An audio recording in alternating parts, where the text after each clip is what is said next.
So thanks for tuning in this week. We have decided we're going to do a recap of our Snowbird experience this past year. It was shorter than planned. It was shorter than planned. When we did our halfway mark, we thought it was the halfway mark, and it wasn't. Yeah, we had to come back early. We had to come back early, but we thought we would just kind of go over our favorite places, our favorite cities, our favorite, our favorites. So if you haven't already, please hit that like button and subscribe, and please leave a comment. We would love to hear what you have to say. Hopefully it's nice. And just so you know, the way YouTube works, when people hit the like button or comment or subscribe, it just helps get our content out to more people that they can join us with on this adventure that we're on. Exactly. Thank you very much. Appreciate it. So we came up with a few favorites to ask one another as to what we thought our favorites were. And the first question is, favorite city? Like Palm Desert for me. Now, why Palm Desert? I think I just really enjoyed that city. I think it was just, we had quite a bit of time there, and there was a lot of things that was just nice to go and check out. Yeah, I think that. You? Me was definitely Old La Quinta, which is... That's a beautiful city. Right near Palm Desert, between Palm Desert and Thermal, I guess would be where you would say it is. There's Thermal, Indio, La Quinta, and Palm Desert, all right there. That was a beautiful city. Yeah, and I loved Old La Quinta because it was just, I don't know, it had this great vibe. It kind of reminded me of South Beach, Miami, South Beach, Florida, where you're, the town's alive. It was cool the 2 nights that we were there, and yet the streets were still really busy, and there was people everywhere, and there's just some really cool restaurants. Yeah, it was neat street vibe, I guess. Yeah, and part of it was that we met good friends there, and so that always makes it a little special too. Yep, very true. Okay, Debbie, what was your favorite location? My favorite location was Harris Beach. What was your favorite location? Yeah, Harris Beach. Definitely Harris Beach, for sure. So, for me, that was just, I don't know, that ocean front and even the campsite, everything is meticulously well maintained. The people were incredibly friendly. Our weather was really good when we were there. And we only had one night. And I mean, I think I would have stayed a week easily. No, it was a beautiful spot. Yeah.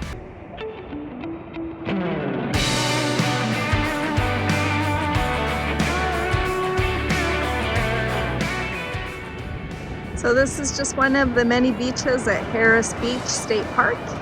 State Park is just absolutely stunning. We are definitely coming back for an extended stay. Beautiful. What were the big game changers? The truck. The upgrades on the truck. When we were going down, that small fuel tank, pulling a trailer, we were stopping for fuel every 250, 300 kilometers. So every, 60, 150 every miles. 2.5 hours of travel, we were searching for fuel, essentially. Yeah, three at the most. We got the big fuel tank put in, and that changed everything. Because now you're be able to pull like 600 to 800 kilometers on a tank of fuel when you're pulling the trailer. It actually added a huge peace of mind, didn't it? It did.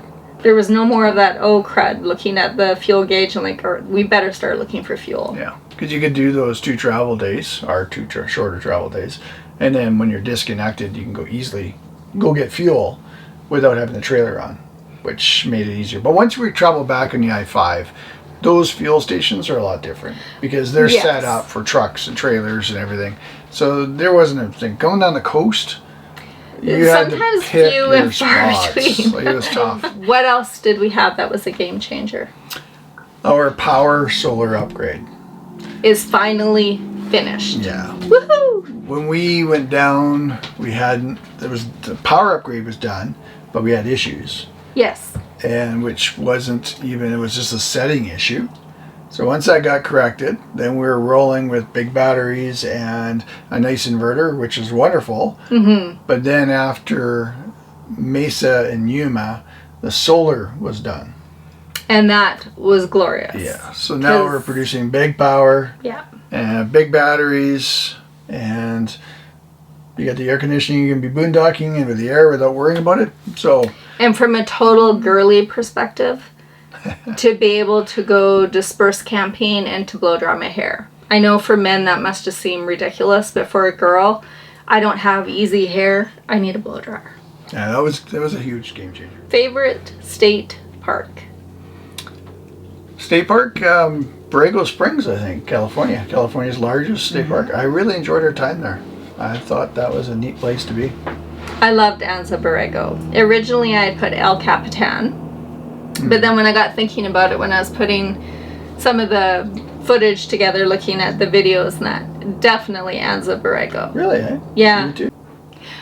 I think what I really liked about Anza Borrego is that there is everything in that state park. There is extreme desert, there's badlands, there's beautiful vistas, there's windy roads, there's hiking trails, there's gorgeous camping, there's dispersed camping, there's a nature center. Like, really, whatever you want it to do, you can do in Anza Borrego. Yeah, that's true. You can hike, climb. We spent the most time there too. Yes. Because we were there twice. Yes. Although I have to say the second time back was... the wind was... It wasn't enjoyable for the fact that we went boondocking and it was so windy that when we stepped out of our trailer we got sandblasted. I mean, I had sand in my teeth. I was eating my lunch gritting gritting sand. Our first time there was really windy the one night. Yeah, but during the days were just beautiful, right? Yeah. Like, I mean, I sat out and had coffee in the sunshine, and yet when we went back the second time, we couldn't even sit outside. It was so freaking windy. Yeah, it was windy. Yeah. But the desert has some serious wind issues, for sure. And it seemed really, would you agree that everywhere we went, everyone that we spoke to said that wherever we were, it was colder than normal this year, coldest it's been in forever, and beyond windy compared to normal. Yeah, I think that was the norm even for Canada. That's true. There was a lot of colder weather. Florida had some cold weather. Mexico had cold weather. So I think that was the theme this winter, just colder than usual. Actually, that's true, because we watched quite a few YouTubers who went to Mexico, because that's on our bucket list to go down the Baja.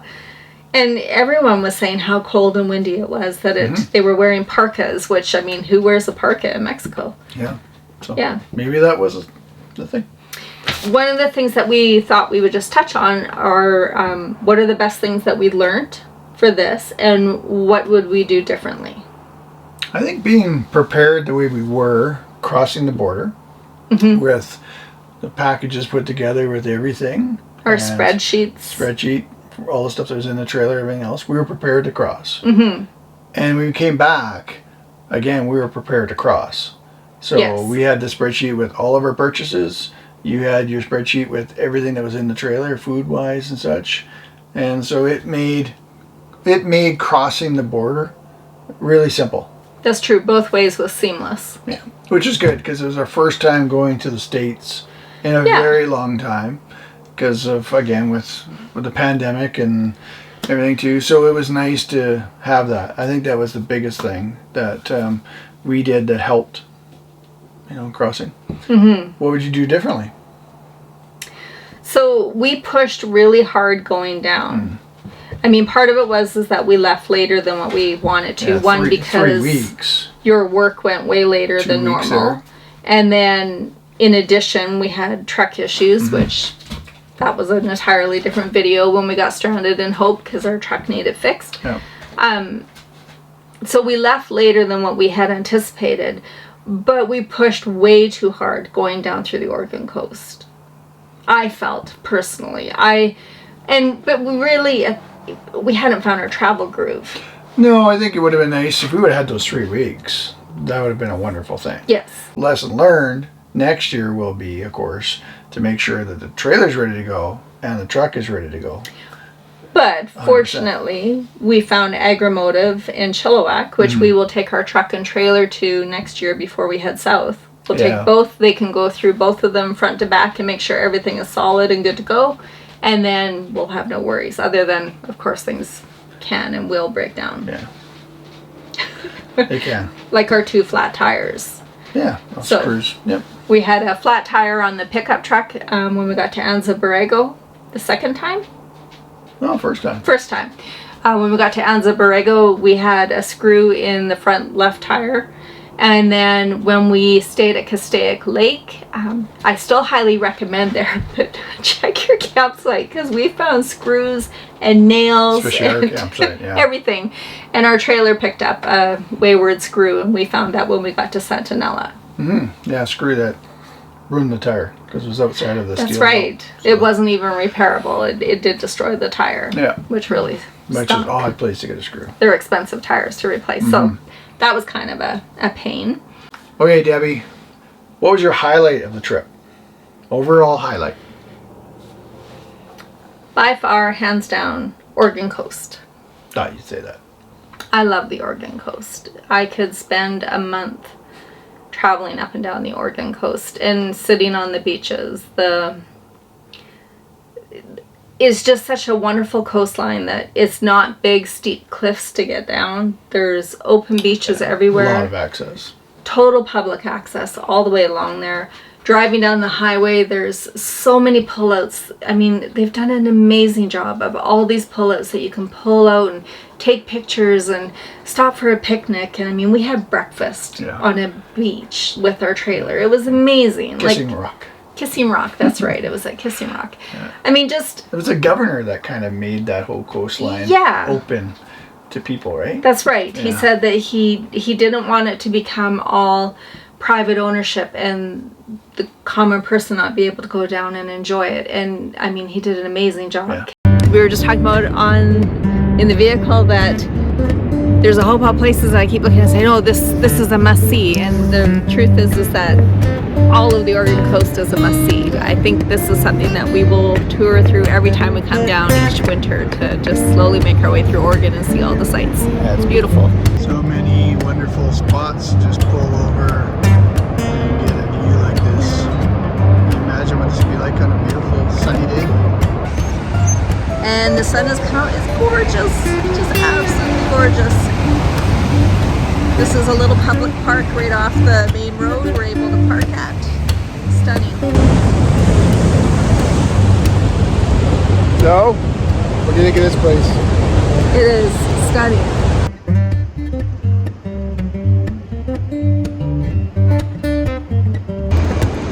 Okay, so we pulled over somewhere south of Newport and north of Coos Bay. Yeah, somewhere along the coast. And it's amazing. The beautiful lighthouse. We saw whales. Whales. Seals. Sea lions. So it's unbelievable. So amazing stuff. It's gorgeous. And the word of the day is, again, it's stunning.